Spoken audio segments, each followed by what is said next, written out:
I thought, let me introduce myself. My name's Ed Pennington, and I'm the Minister of Christchurch Endcliffe, which is in Sheffield, not so far away from here, which has been going as a church for 7 years, because 7 years ago there was a group of about 50 that came from Christchurch School, which is right on the edge of the city, and started up a new church, new congregation at a place on Brocco Bank, sort of halfway in towards the city centre from the edge, so sort of halfway between the two.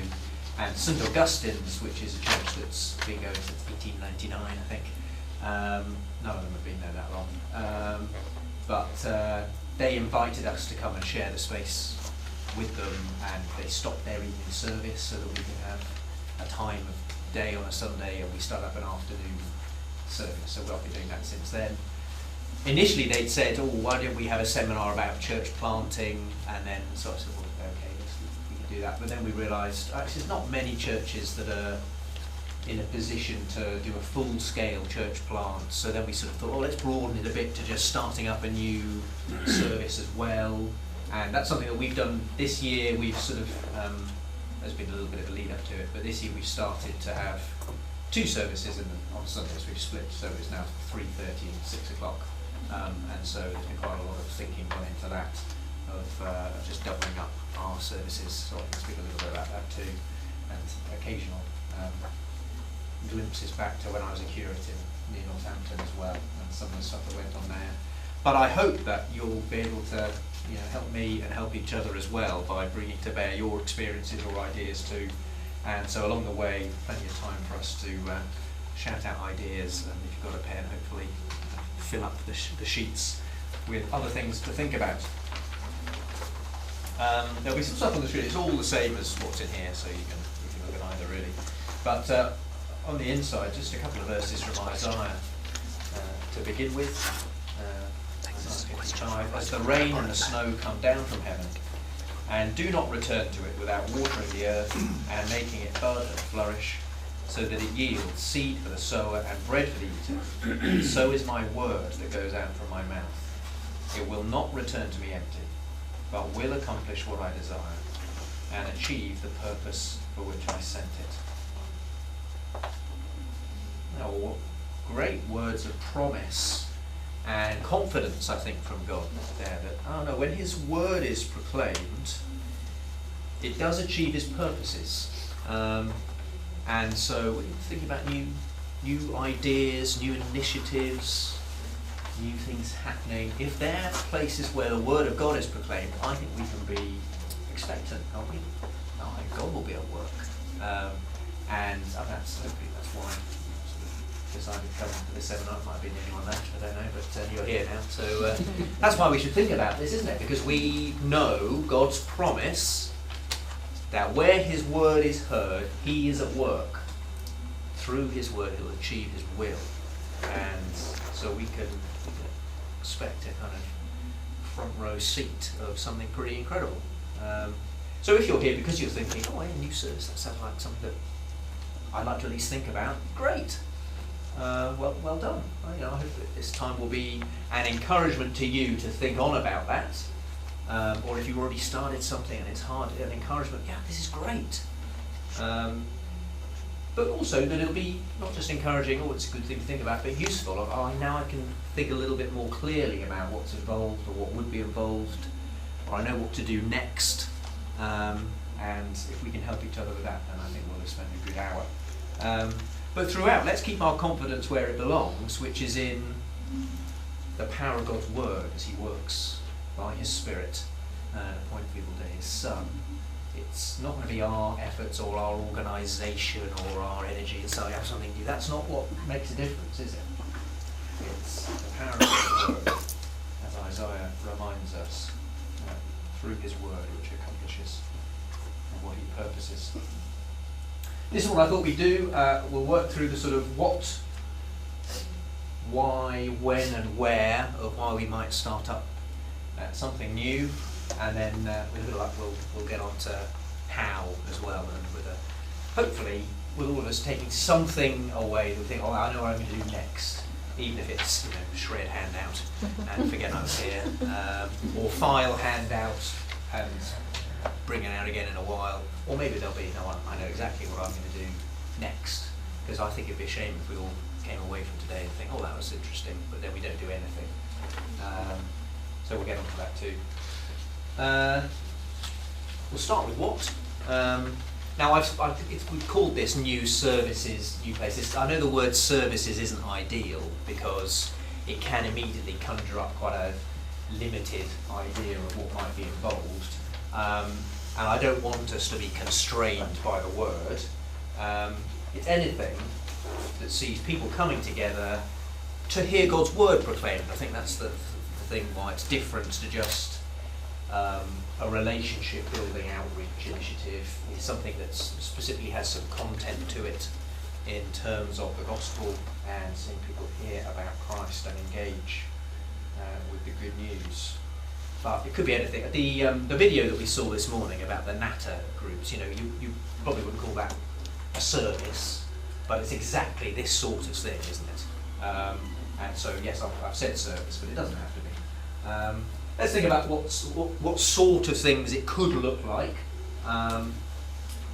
It could be that in doing something new, actually what we're really doing is renewing a current service.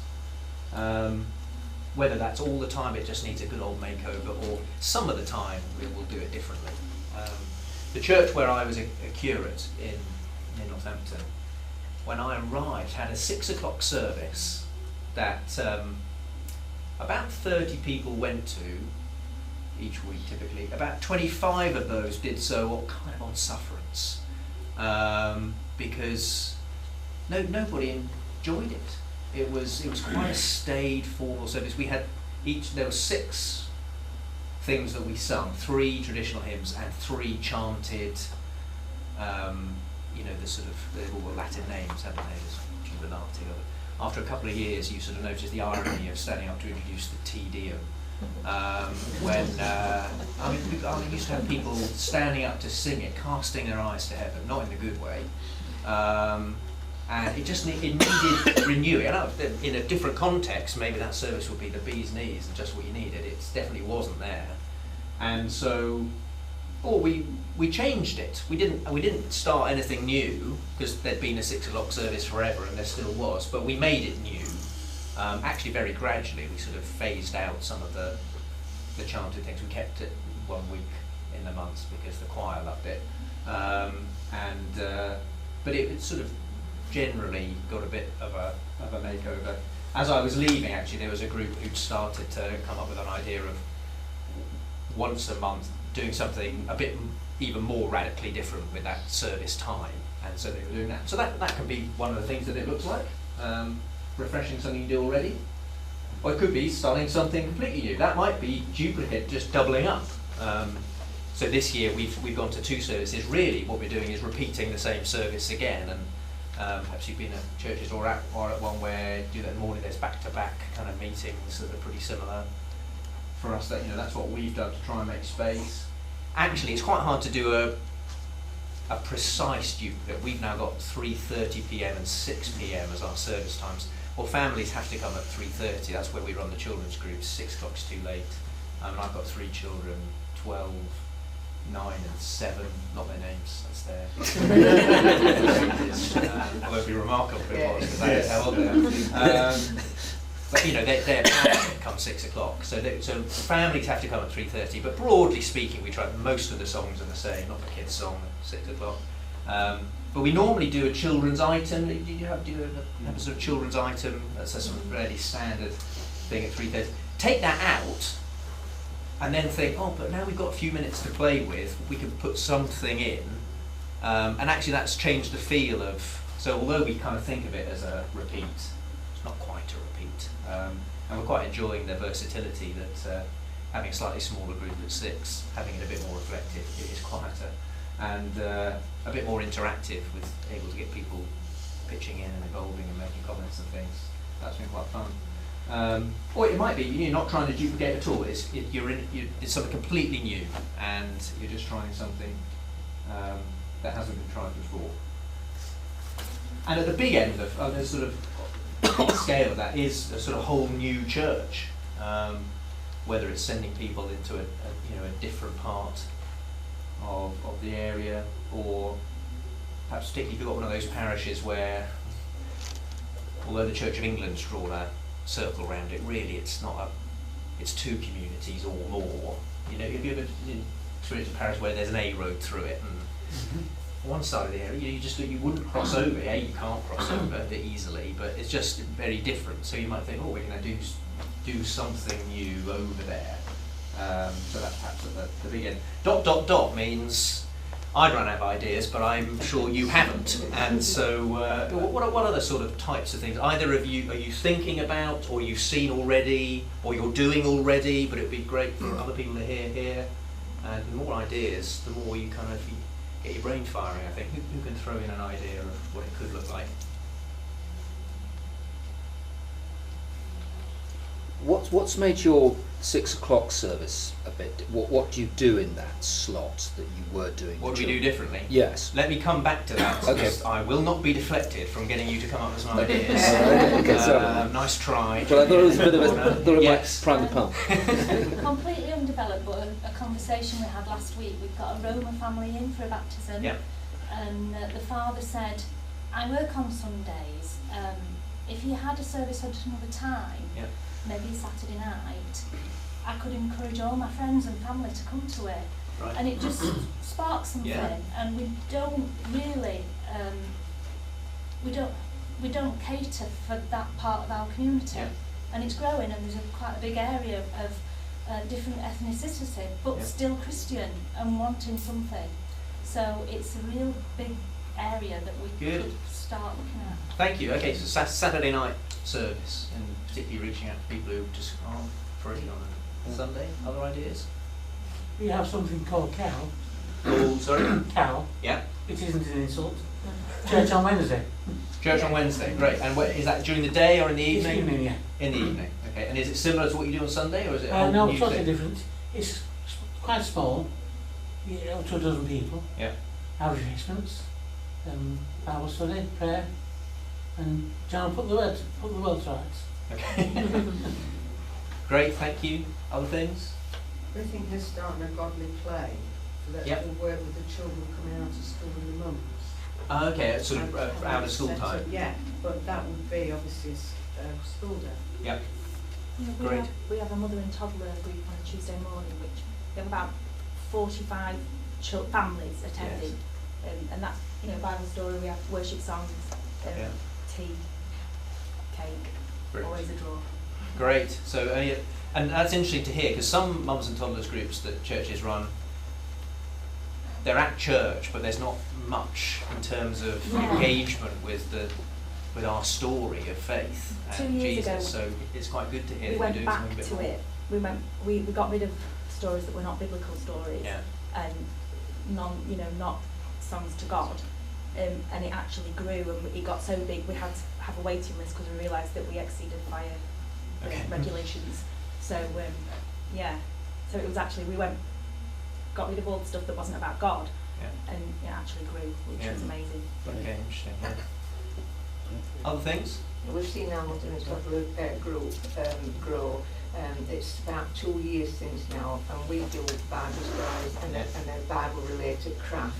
And we had a baptism, family service, a newly formed, because we've got a new lady vicar, and 3 families came from, they're constantly invited, but 3 families actually started coming to that service, so right, well that is... From that. Well, we'll talk later about sort of bridging and how these groups can sometimes they're the end point, sometimes they're to help people feed through. I was just going to say our toy library, the toddler group by any of the name, is a bridge into Messy Church. Okay, so there's from that to Messy Church, which has a sort of more substantial gospel input. Yeah. Great. Earlier on, people were mentioning things like in a coffee shop, a kind of conversation with God sort of meeting that happened. I think they said once a month, sort of locally on the high street. That would be another sort of idea within this. That leads on to perhaps another issue to do with the what, and that's, well, who's running it? Where's this initiative coming from? The sort of scale of it. And it could be that this is our church, as it were, a single church that's thinking, oh, we're going to have this new thing that we do, new initiative, new service. But it could be different to that. It could be that a mission partnership, I don't know how many of you have churches that are now sort of linked up with others in a mission partnership, or perhaps in a more sort of historic benefice thing. And you think, oh no, together we could do something. So, I mean, I've heard of groups of churches starting up a youth service, for instance, because individually none had enough to be sort of core 8, but together, no, they could do something. So it might be something you can partner up with other churches. Or it could be on a larger scale than that, I suppose, putting individuals from all over the place. Someone earlier on was mentioning about a sort of a workplace ministry, reaching out to business people, and that drew from people in a network from different churches, but actually because they were congregating close to each other in the centre during the week, it ended up being like that. It could be smaller as well. Just a couple of people, maybe from different churches, maybe from the same one, and they think, oh, we're just going to start something, and start small and see where it goes. So could be anywhere on the spectrum, and any type of thing, really. I did what first. I mean, in some ways, why is a more fundamental question, but I figured unless we knew what we were talking about, we wouldn't know why we'd want to do it. So why? I always confuse myself when I try and do a SWOT analysis, because I don't really understand the difference between S&O and W&T. It ends up being pros and cons, doesn't it, really? And so I may well have, if you do understand them, you'll probably find that I've sort of mislabeled some of my subpoints, but I hope you'll forgive me. What are some good reasons for doing it? What are some drawbacks that might make us not do something new? I've thought of a few, and then you can chip in any others as well. Strengths. Well, spiritual growth for church members.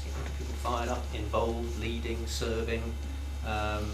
Or if we're renewing or refreshing something that we do already, perhaps it's because we think, oh, it's not helping us as much as it could or should, and so if we change things, it'll be better for us, and it'll help us to grow in Christ more.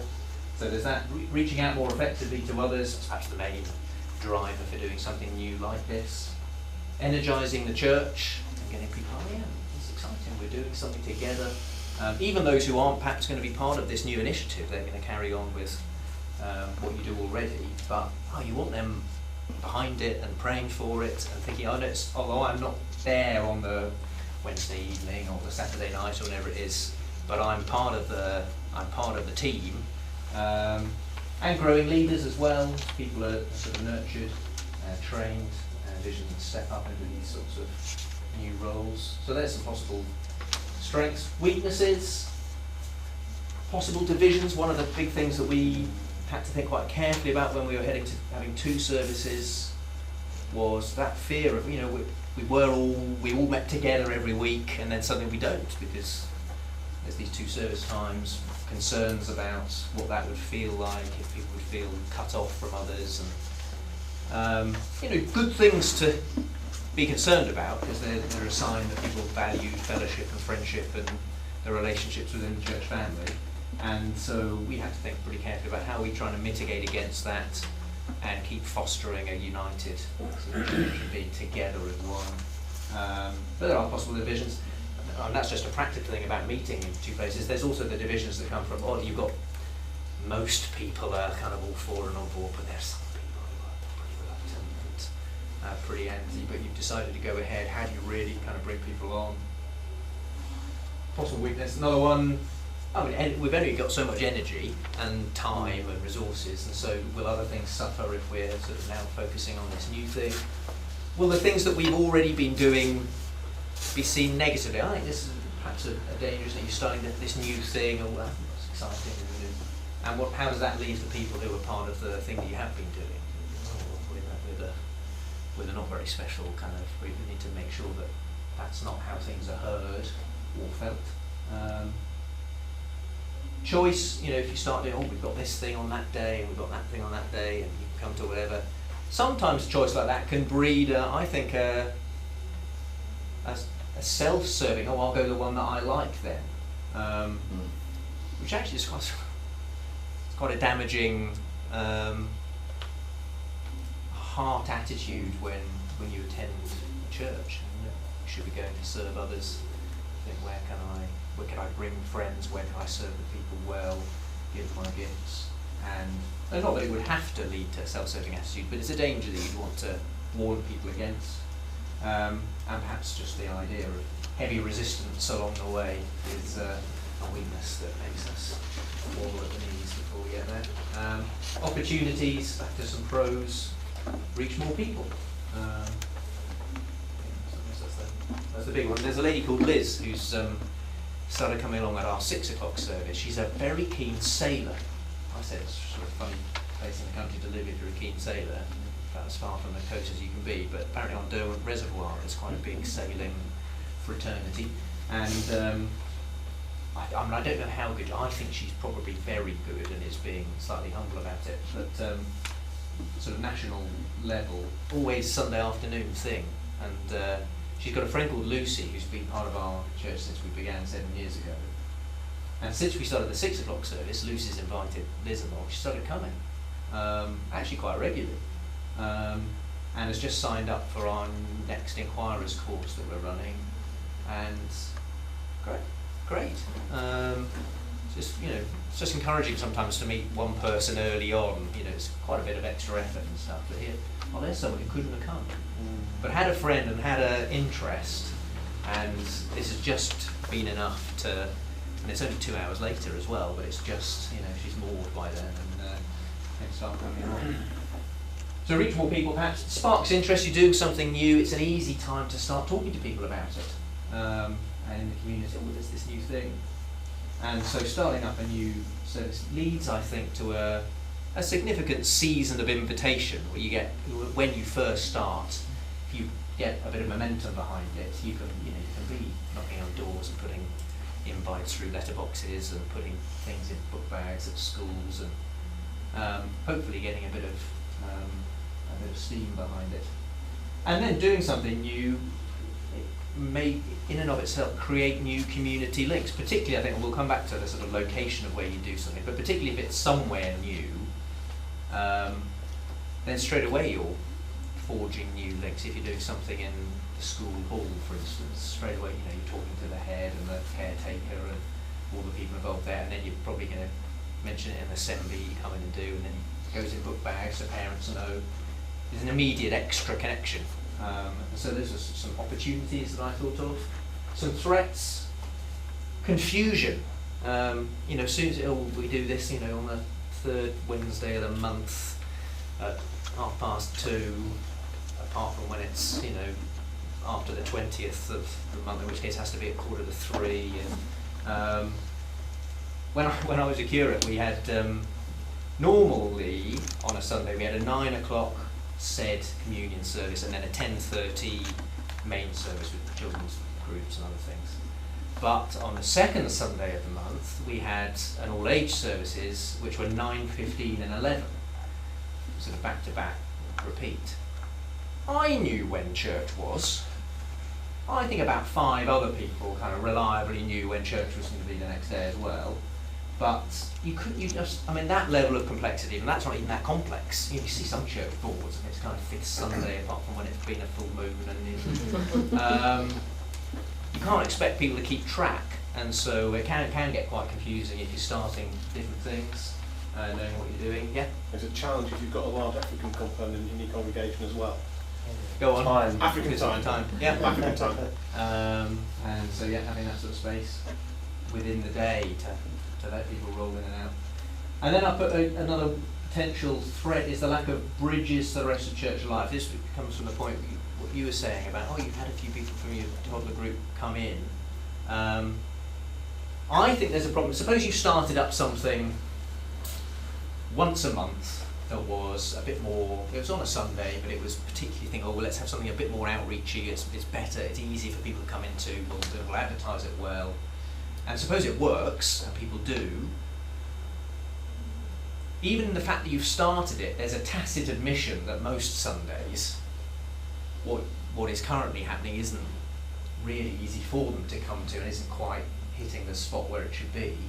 And so what happens next? Is it the hope that actually they're going to start coming and they'll love it so much that they will come after all the next...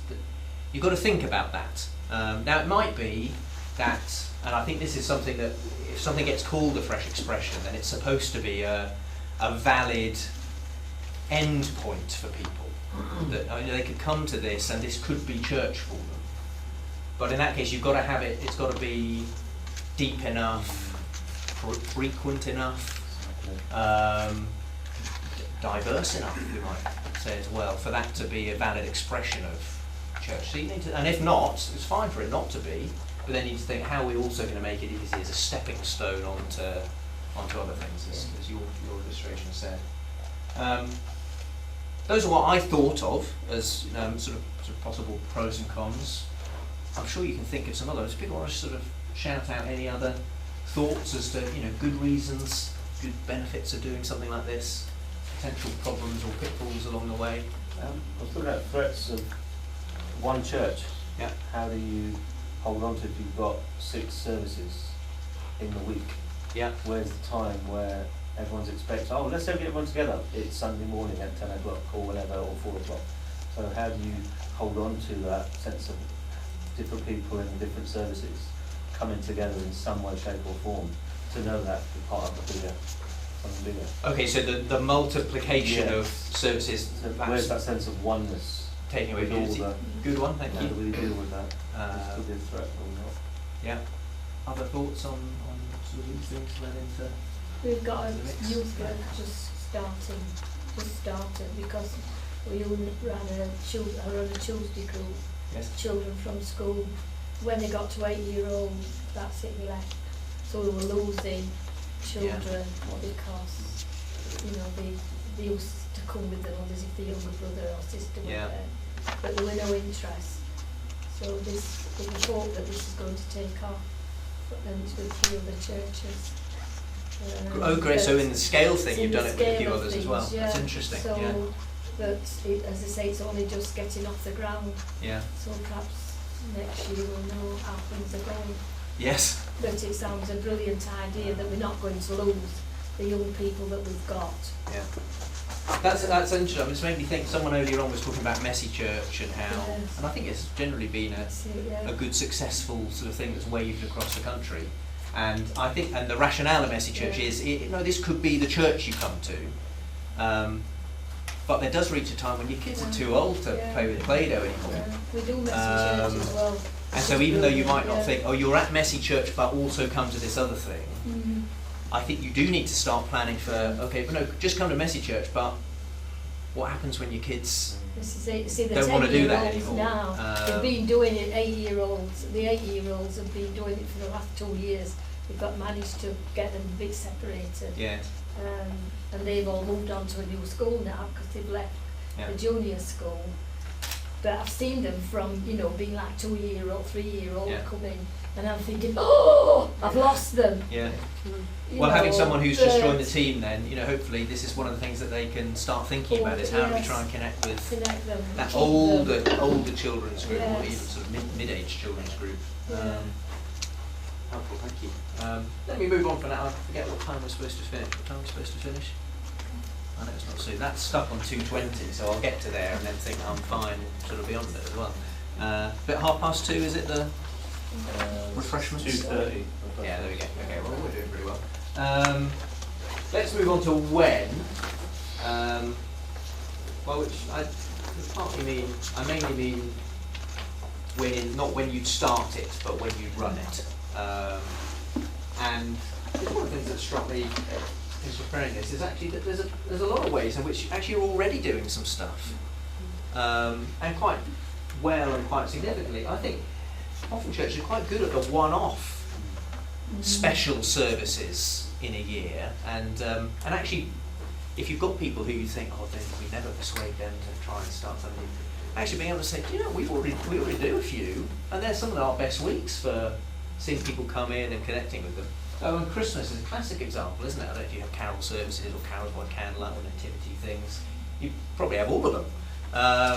But you get huge numbers coming in because it's that kind of, it's sort of got a general societal kind of momentum behind it as well that we can benefit from. We have a Christian service in the church is absolutely packed. There you go, Christine, Down to classic 50, example. And I think there's about 150 or 200. Yeah, it's a lot of oranges, isn't it? A lot. So Christmas stuff we do well. Harvest, some churches do, you know, when you get the school and stuff. I used to find harvest sort of a bit of a harder one to get excited about when I was here. We used to do it fairly majorly. I also sort of thought you spent half the time trying to get people to care about harvest, and then the other half sort of turning that around to thinking about how God's the one who provides what we have.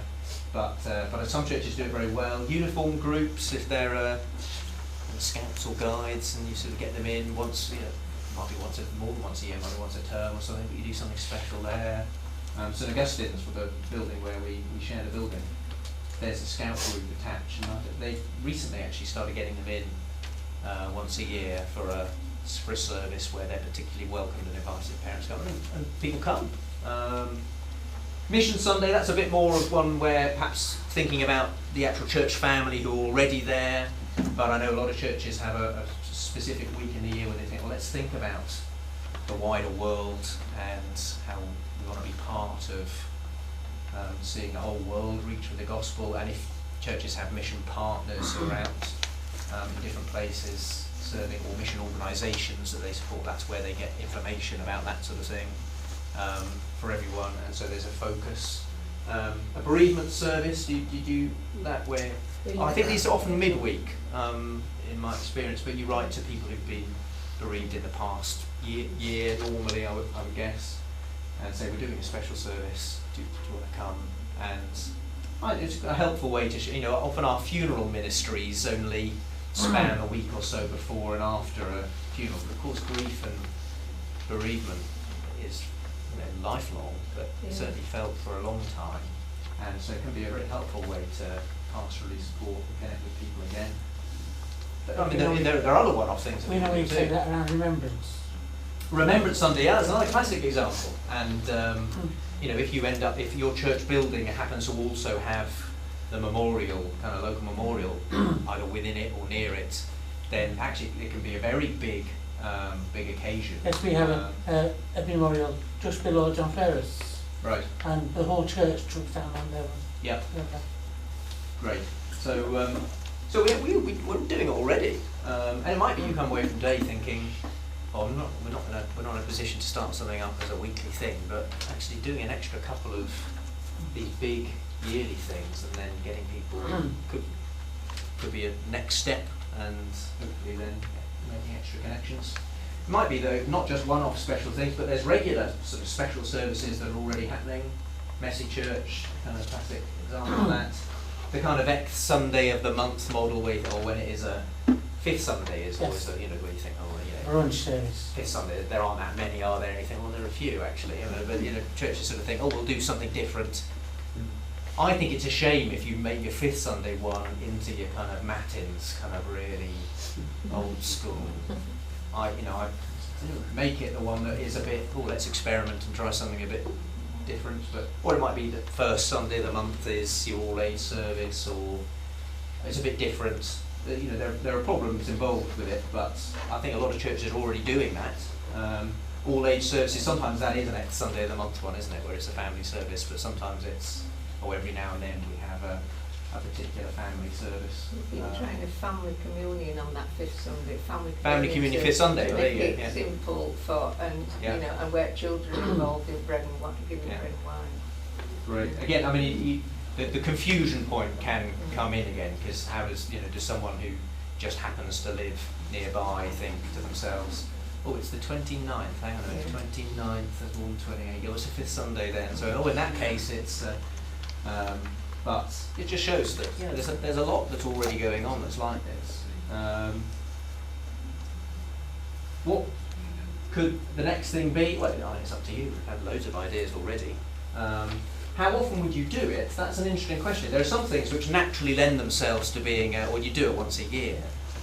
Unless you had an extraordinarily big funeral ministry, I don't think you'd sort of start thinking of doing a bereavement service, or certainly no more than termly, because there just wouldn't be it wouldn't be helpful, it would lose its impact.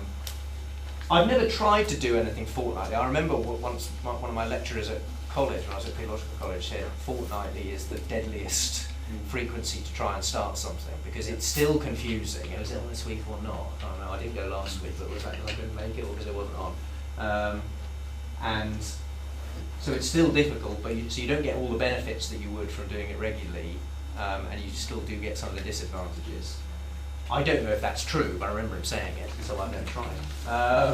But some things monthly, that would be a very natural way to start. Some things you think, oh no, we want to do it weekly. There's, that natter group, doing it weekly. Wow, great. Obviously more work, but more impact, more continuity. And so it could be partly, if you think, oh, we can only manage it monthly, we'll do it monthly then, that's fine. No point thinking, oh, we can't really do it weekly, but we better try. Much better to try something you can do than something you can't. Let's stretch ourselves and not be limited by our imagination or, do ourselves down. But if monthly is something you think you could do, start with that. You can always sort of increase it or decrease it later. But so think about how often something would be good to do.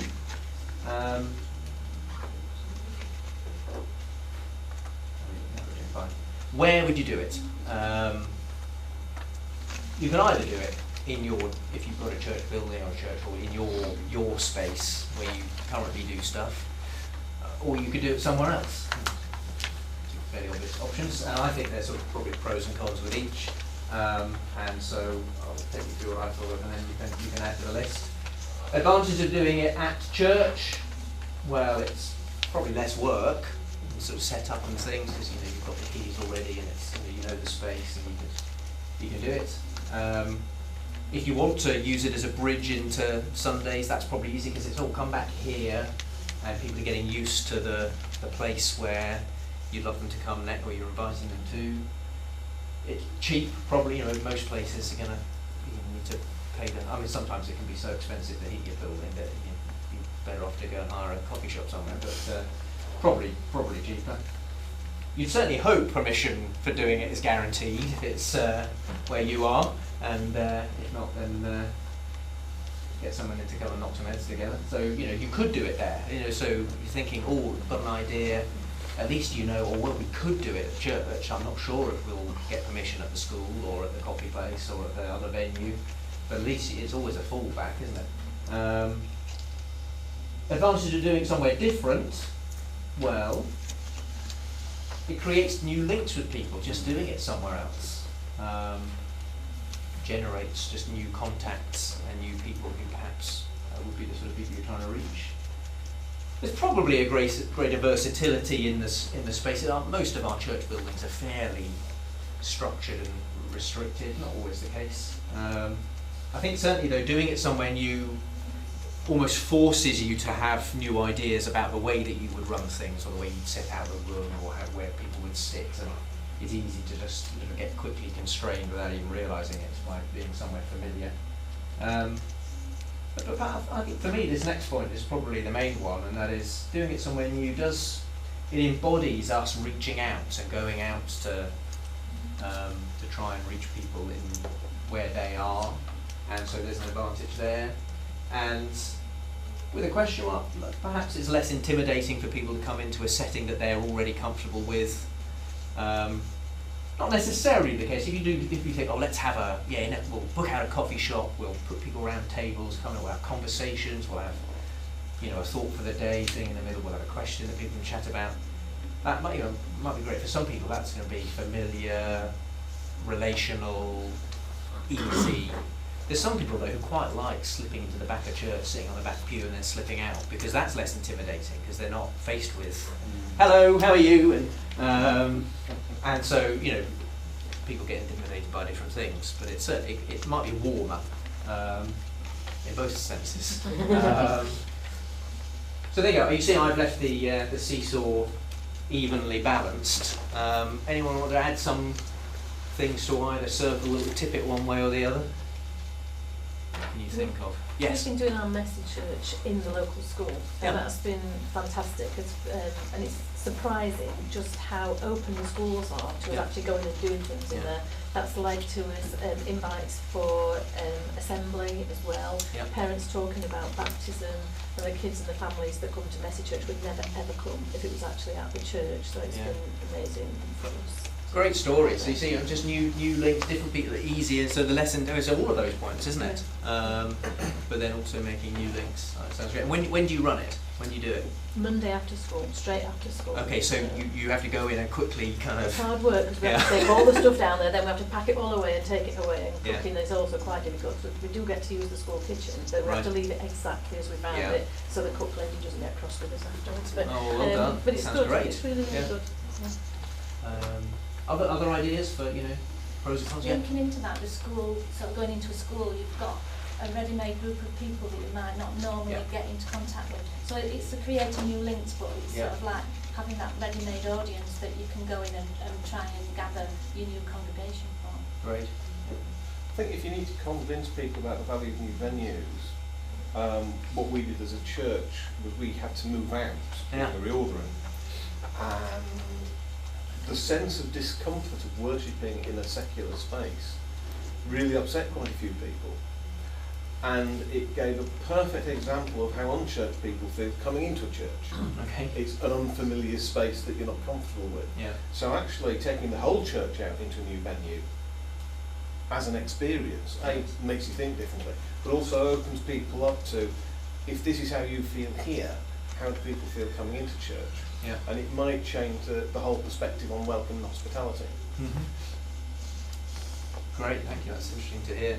And churches that have to move out for a spell, we found asbestos in their old heat lagging when I was a curate, and so we had to get out fast as they built a kind of hermetically sealed kind of pathway to get it all out. And although it's a hassle, it's quite fun, and it does. I think it builds a new kind of sense of community spirit, a new reminder that church isn't a building.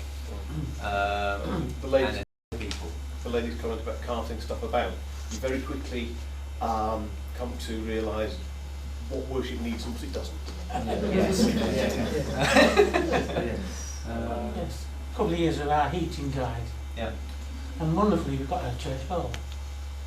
So we started holding service in the church hall, which meant setting up chairs and bringing all the church paraphernalia Yeah. across the outer church. We soon worked out what we need and what we didn't need, Yeah. how many piles of books we had to carry. Yeah. And wonderfully, one of our neighbours to the church, runs a disco. So during those Sundays we were in the hall, he brought his sound equipment in, Okay. so we could have sound in the church, Yeah. in the church hall. He never comes to church, but he came for those Sundays. Great. Oh, lovely story. Thank you. Yeah. Anyone can think of? Oh yeah, sorry. You were. We have a second-hand shop. Yeah. We run from a room that's attached to the church hall, and some years ago we started realising that some of the people that were coming to the second-hand shop needed pastoral care, just little conversations, and we tried inviting them to the church service, but it was too big a step for them. So we set up what we called Nice and Easy, which was a Thursday evening service in the church hall, which was easier for them to come into. Brilliant. You should mention that at the start. You're warmed up now. We're expecting great things from you. Good. Yeah. I mean, it's that intimidating thing, but just being there where they were at already sounds great. Doing all right. Let me put this on. That's the what, why, when, and where, as much as I think of anyway. And how would we actually go about starting something then? And coming away from today, what might you do next? Out of these things, now what would we do immediately, soonish, and then kind of after that. So what might you do now? Well, phone a friend, or 5 or however, you get a few people you think, oh, they'd be good to bash some our ideas around about this, or I know they're interested in this sort of thing, or they've spoken about something already. Get a few people together who you think, oh yeah, together we can have a chat about whether or not it's time to start something new. See what's going well. That is, celebrate what's already happening. Some of those already things like Christmas and other things, or regular stuff that we already do. Don't let's pretend that only what's new is what's good, but genuinely see what is going well, and therefore has seeds of what could happen next. Maybe go and see what others are doing. I'm sure even in your local deaneries, there'll be churches doing a whole load of different things and different ideas you can go and have a look at. Oh, why did you? Oh, that's a good idea. No, thought of that, and we could do that. And so then dream and pray about the what question of what could we do? What might we do next? So that would be a next step, I think. Once that's sort of started, what are the things to do soon? Well, get leaders on board at church. I mean, it might be that some of the sort of leaders are involved in that early conversation, but needn't be. But if you start thinking, we've got an idea, we've got a little group of people who are up for it, then now's time to get PCC thinking about it, to get the church leaders up on board. There it's being clear about the why question. Why would we do this? And hopefully it's because we think it would be a good way to reach out to new people and see the word of God spread. As well as getting leaders on board with the principle, getting the team on board. It might be that's the same as the group that have been chatting about it. It might be that others come in. A team who, it's always a thing, isn't it? It's one thing to say, oh, we've had an idea, why don't you find someone to do it? It's quite a different thing to say, oh, we've had an idea and we've got a group who are up for doing it. And most vicars get taught that if someone comes and says, oh, we've got an idea, then you just say, oh, great, you go and do it. So it'll happen anyway. And then have a sort of an idea of a time scale when you start. There's no point sort of thinking, oh, we've had this brilliant idea, let's start next Thursday. Well, what? It takes a bit of time, so have a good idea of what's a good time frame. We were thinking about something for next Easter, next autumn, next Lent, we could try it, or whenever it was going to be. So something that isn't going to shock people, but is going to make people say, oh yeah, we need to get on with this if we're going to be ready in time. And then after that, well, get the whole church excited. It's something we're doing together, assuming that it's at that church scale. Particularly trying to envision the people who they're still going to go along to what you do at the moment. They're not going to be involved in this Wednesday afternoons thing. They're busy on Wednesday afternoons, but you want them to be on side. You want them to be part of it in terms of support and prayer and resourcing and encouraging the others. And indeed celebrating any good news stories that come from it. So get the whole church excited, decide on a venue, where would we do it, and then as it gets closer to doing it, invite and advertise well, make every use of that initial momentum that you get from starting something new and an excuse to go and, oh, we're just here to tell you about something that we're starting and give you this information if you'd like to come along. Using social media is good, isn't it? Well, it's incredible. We've got a Facebook page this year, and there's a young girl that's been involved with it, doing it, and like a lot of older members of the congregation are now on Facebook. There you go. For that, just for that. So yes, it can be physical and virtual. Yeah. I think that's good. And then give it a try, and don't be if it doesn't work. That's great. I love things that don't work. Then you can stop them. When things do work, you've got a problem. And it's fine to give it a go. And then, when you're setting it up, we'll try it for, if it's a monthly thing, we'll try it for 6 months, and then we'll have a look and see if it's worth carrying on with. If it's a weekly thing, we'll try it for a term, and then we'll see. And if you think, oh, it was a great idea, but no one came, then stop. That's fine. When we first started, we thought, I've got a great idea. We'll do monthly film nights.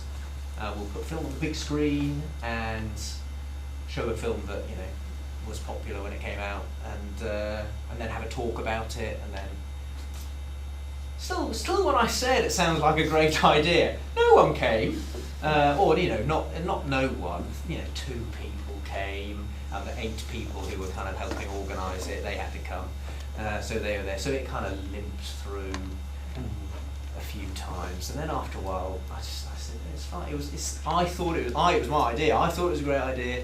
Turns out it wasn't a great idea. Let's have our evening back. That's fine. The trail of things that we've started, we've only been going 7 years. I'm thinking about 5 things that we've started and stopped already. Generally, we're much better at starting stuff than stopping it, aren't we? And so being ready to draw a line under it. But as soon as you know that, if it doesn't work, we'll stop it, well, then you don't mind giving it a try, because then you think, at least I'm not signing up for the next 2 decades. Sometimes though, things get thwarted outside your capabilities, responsibility. Because 20 years ago, we started a church plant on the Boxtel estate. Right. With loads of flats, community centre. So we started up, got regular accommodation. Then the council demolished all the flats, and the local jobbers burnt down the church up, burnt down the community centre. Yeah, that doesn't help. But lots of people came from there and started coming to church. Right. And sometimes things run for a season, and just because they stop, that doesn't mean that they failed either, because then you think, well, hang on, no, in the meantime, people have been reached, they've heard, the word has gone out, and it doesn't return God empty, so he's done some stuff. So if a church lasts for 100 years and then stops, you don't think then, that's a travesty, or you think, wow, 100 years, put that in the bank, great, and now let's move on and do something else somewhere else. I think that's a perspective the church has to escape a little bit, is that it's seen as an arm of the National Trust. Yes. The church is an esteemed organisation that's expected just to trot out the traditional stuff when it's societally convenient. And actually that's not what we're there for. I think that's very true.